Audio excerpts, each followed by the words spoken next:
But this engine,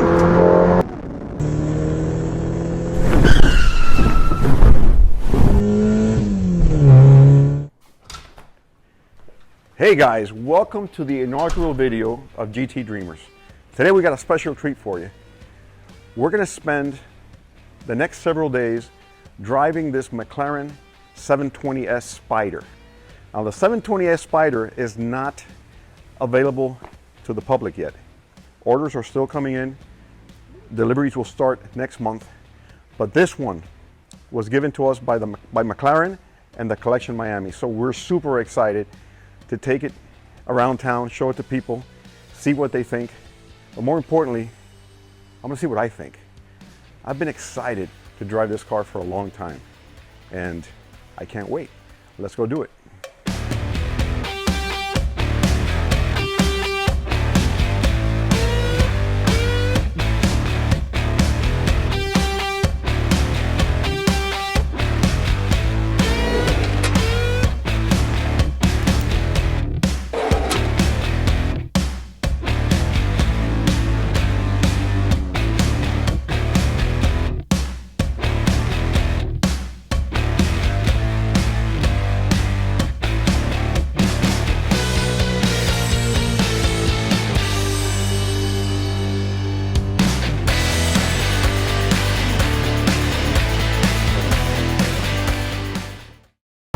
Welcome everyone. Hope you enjoy the content today. We're going to bring you the 720S Spider by McLaren.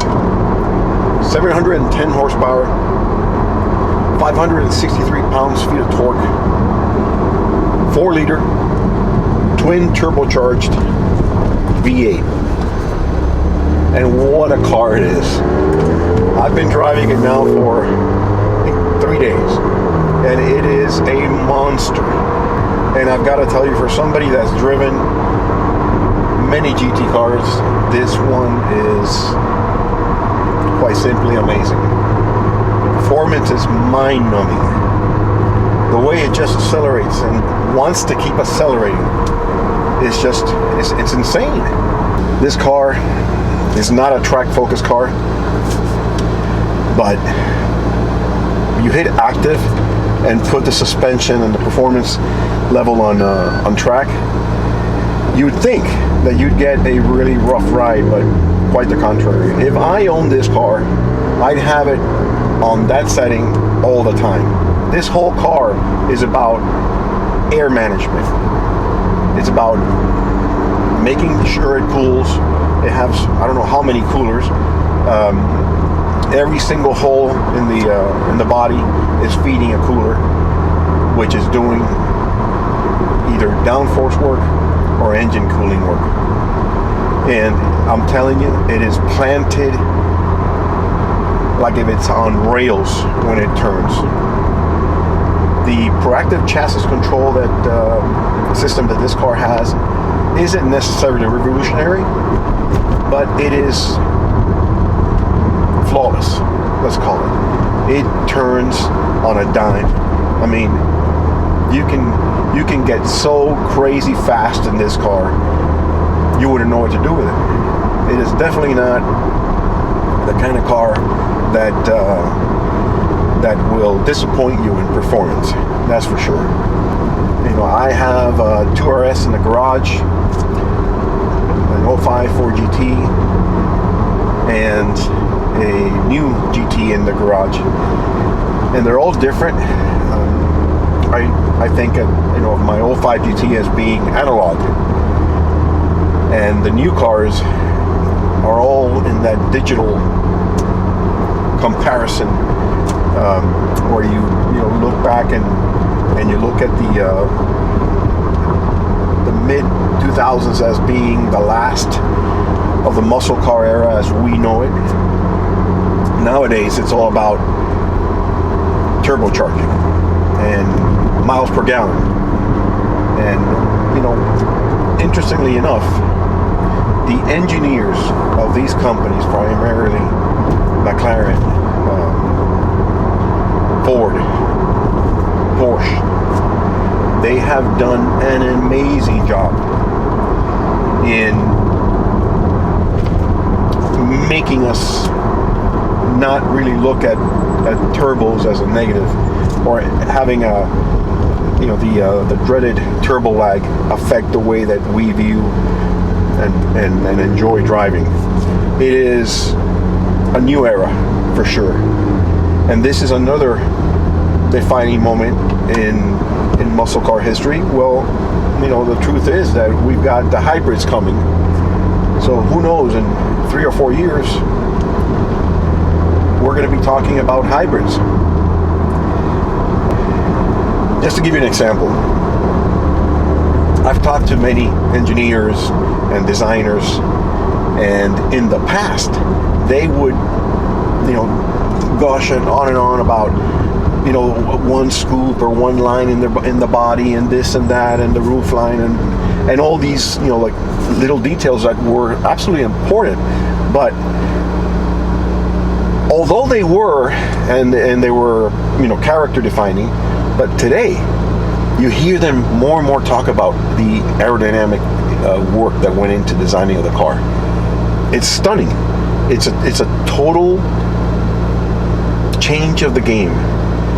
Now every manufacturer spends untold millions of dollars in figuring out the effects of downforce, what it does to your driving, how it affects your driving, how does it affect it at 150 miles an hour or 170 miles an hour, even if none of us or many of us won't ever get to that performance envelope. It's important to know that we can. Now, some of us do track, and for instance, I'm going to go next year to the NASA event where we're going to go over 200 miles an hour in my GT, and it's going to be awesome. But an everyday driver, here's what we look at. I want performance. I want responsiveness. I don't want to be shaked and baked, but I want to have the feeling that I'm going fast. And more importantly, and one of the gripes about this car is the sound of the exhaust. Now, McLaren wanted to do a road-going GT car, but I think the other side of that head wants to have extreme performance. So they've blown it out of the park. They basically brought to market the fastest GT car available in America and in Europe. It's a testament to these engineers and McLaren's ethos that they want to be the best. All this competition between McLaren, Ferrari, Porsche, it's all great for us. It really is. It makes our lives so much more richer. We have so many wonderful products to choose from, and they're all different. They basically all fulfill a different need in their own little niche. You can be a Porsche guy, and you can be a Ferrari guy, but you'll have to respect McLaren because they're coming fast, and they're changing the way we look at performance. You can't deny it.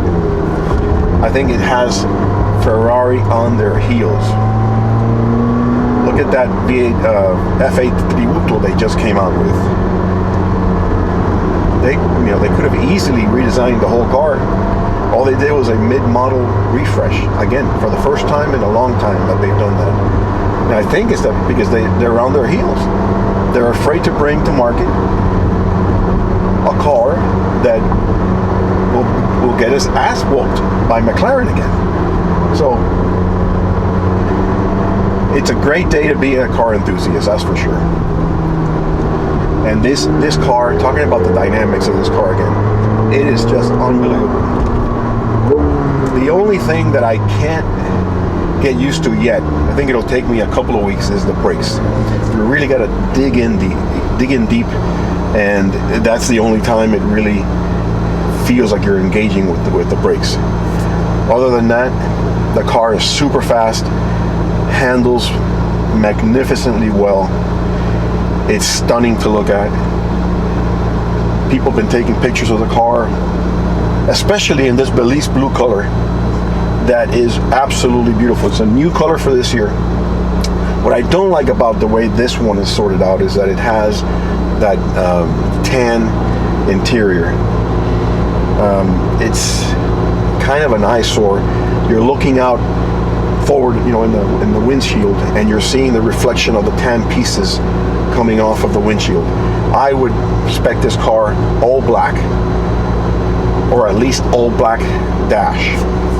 It makes a big difference. When the sun gets it right, it's an eyesore like this. So this specific model has carbon fiber pack 1, carbon fiber pack 2, and also carbon fiber pack 3. I don't know the exact retail price of this car, but I'm assuming it's got to be somewhere in the vicinity of $340 to $350.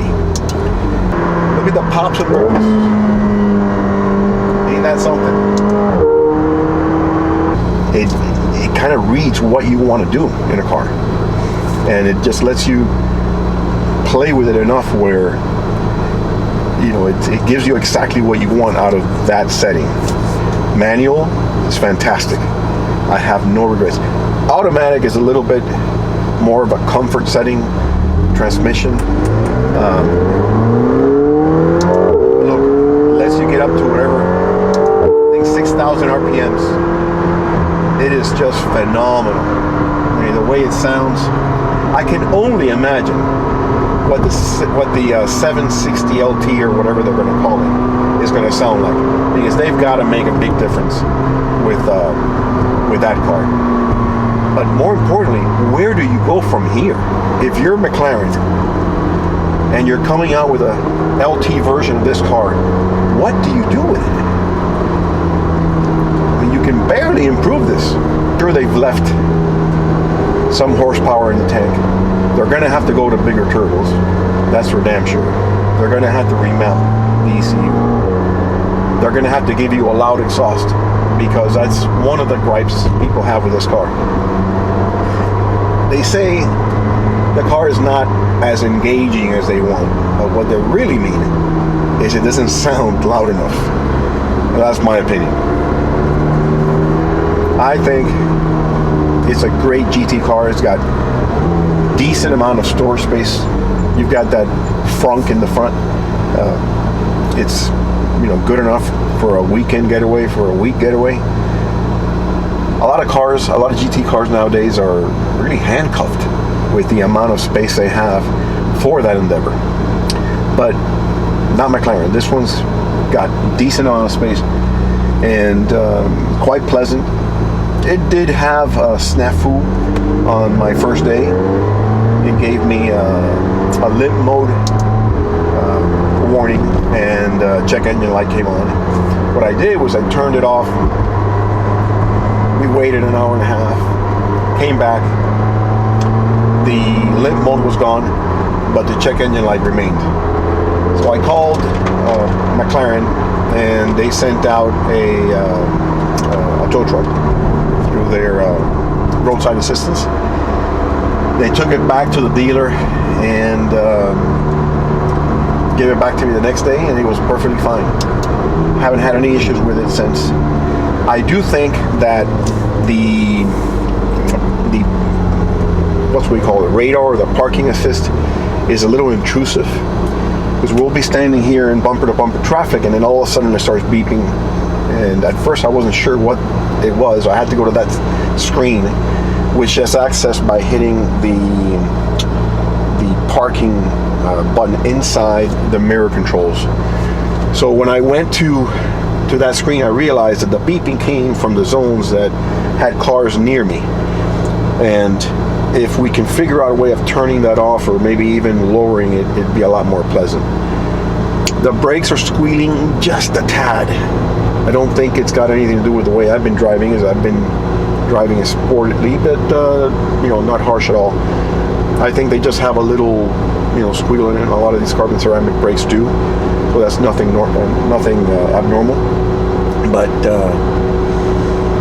other gripes I have with the car: the way they monocage to S is designed. It's got a tapering effect in the footwell, and it's not so much apparent in the driver's side because you're committed to where you can put your feet, but the passenger well is a little tight, I think. The screen, wonderful screen.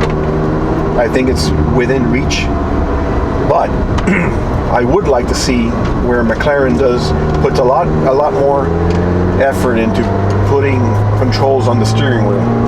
I have found it where I've wanted to change a song and I have to take my eyes off the road.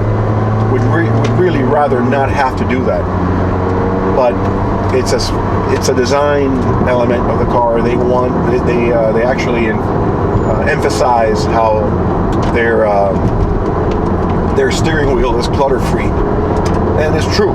But other designs that have inputs in the steering don't make you take your eye off the road. So it's a give and take. It's one of those things where you're not really sure, who's right or wrong, but I'm getting quite used to having manual controls on the steering wheel, and I quite like it. The AC works perfectly fine. The roof is very cool. I hope you can see it from this angle. I've got this electrochromic roof on dark. Miami is quite sunny and gets quite hot inside the cabin, but hopefully once I touch this, you can see how quickly it turns. Hopefully you see this. The light in the cabin is a lot different now, so if you wanted to drive it and you got more sun in the cabin, you could. And if the sun bothers you a little bit, well, all you do is press that button and shazam, it's 95% dark. Let's bring down the convertible top. Gotta stay under 30 miles an hour. The convertible is super quiet. Quietest convertible I've ever had or have ever driven, and it's super fast. They've done a bang-up job. I think they've got 2 patents on the convertible operation. It's magnificent. It stows very quickly. You also have some space right underneath the roof where you can maybe store some flat items. Phenomenal.